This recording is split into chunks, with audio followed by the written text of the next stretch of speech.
lagi dengan saya Ade Wali di Ade Wali channel Bonsai Pemula Sumedang. Ada salah satu pertanyaan dari pemula ya, dari rekan-rekan pemula Mang Wali. Jadi Mang, kenapa sih daun kimeng saya itu daunnya rontok gitu? Ternyata bukan hanya rambut aja yang bisa rontok ya. Ada yang bisa rontok rezeki gitu ya, kadang rontok. Tetapi daun kimeng juga lur bisa rontok begitu ya, bisa berjatuhan, bisa murudul gitu kalau bahasa kitanya. Nah, tetapi Mang Wali di sini akan memposting rontok itu kenapa, bagaimana cara mengatasinya. Terus rontok itu apakah ini rontok fisiologis atau alami, atau rontok dengan patologis, atau rontok yang disebabkan oleh sebuah penanganan atau penyakit yang akhir-akhirnya menyebabkan kematian pada kimeng gitu. Tetapi sebelumnya ya, sebelum menjawab pertanyaan dari pemula, Mang Wali itu akan mencoba memberikan bonus pengetahuan atau pengalaman saya tentang budidaya kimeng dulu ya.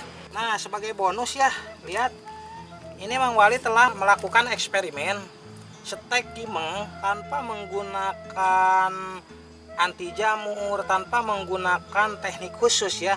Jadi yang penting prinsipnya aja. Mang Wali ketika memotong kimeng, saya potong langsung di setek. Nah, untuk media Mang Wali juga melakukan eksperimen. Ada yang menggunakan pasir, ada yang menggunakan sekam lapuk, ada yang menggunakan tanah.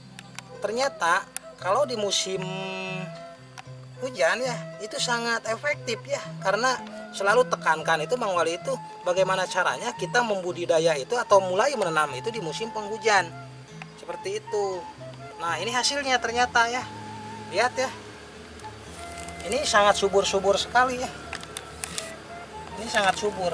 Ini yang menggunakan sekam lapuk biasa sama subur, ini yang menggunakan pasir nih berat banget nih, sama aja subur ternyata untuk media.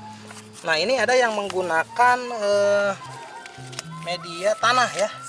Nah, ini yang tanah nih, ini kecil, sama aja tumbuh subur.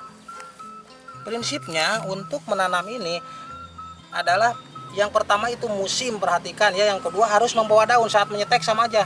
Prinsip untuk pikes itu daunnya harus ke bawah. Nah, adapun mati seperti ini kita jangan panik ya, ini alami.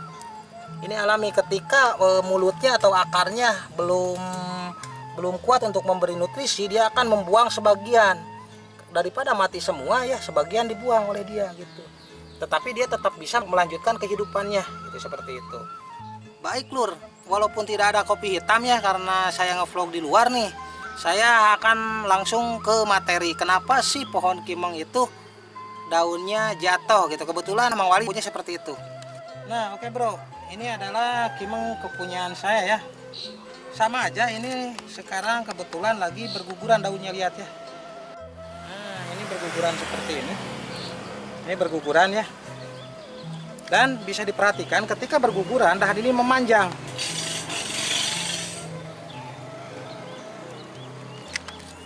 Nah, dibuang aja gini nggak apa-apa.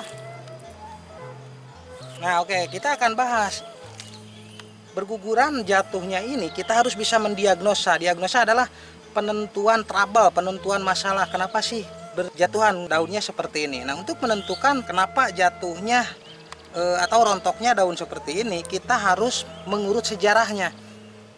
Jadi sebelumnya riwayatnya bagaimana? Apakah dia itu pernah dipindah pot?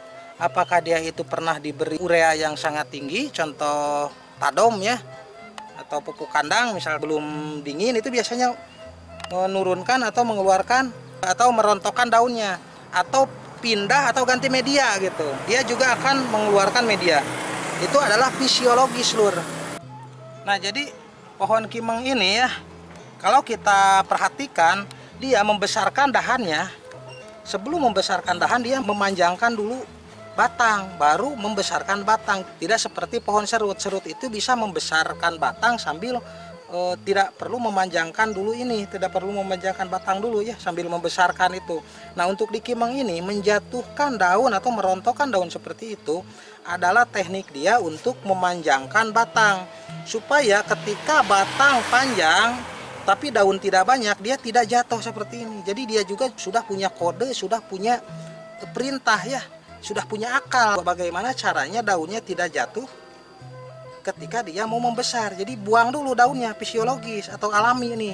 Buang dulu supaya bisa agak panjang.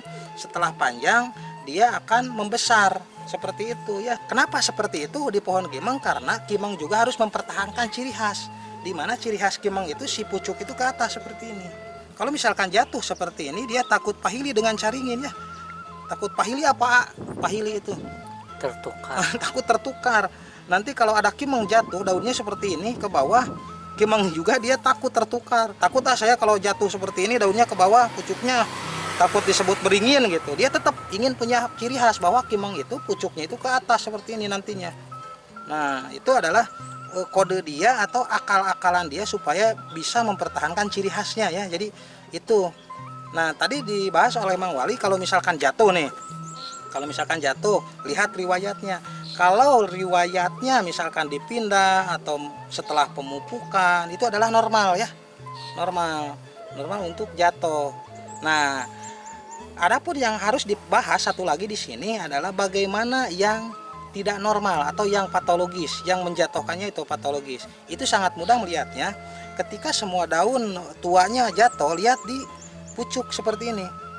Kalau pucuk masih segar berarti dia itu adalah fisiologis atau alami. Kalau misalkan pucuknya peot ya, kayak dehidrasi, itu adalah sebuah penyakit. Berarti dia itu lihat riwayatnya, biasanya kalau pemupukan terlalu banyak, kita itu terlalu memaksakan ingin cepat besar, dipupuk terlalu banyak, itu juga bukan hal yang baik ya. Analoginya seperti Anda anak ingin cepat besar dikasih saboboko, itu gak bisa gitu ya. Nah, kalau masih segar seperti ini, tidak peot seperti ini fisiologis. Tapi kalau peot bagaimana cara mengatasinya? Kontrol di akar, itu paling logis ya. Jadi kontrol di akar bro. Kontrol di akar, kalau misalkan busuk potong aja lagi. Tapi untuk pikes ini di musim hujan itu gak perlu disungkup. Potong aja, sikat ya, sikat dengan bersih, buang yang busuknya, tanam lagi. Udah seperti itu aja ya. Terus teduhkan, jangan terlalu basah. Prinsipnya semua pohon ketika peot itu jangan terlalu basah, biarkan hanya lembab, jangan terlalu becek. Mungkin hampir semua pohon bisa teratasi ya untuk masalahnya.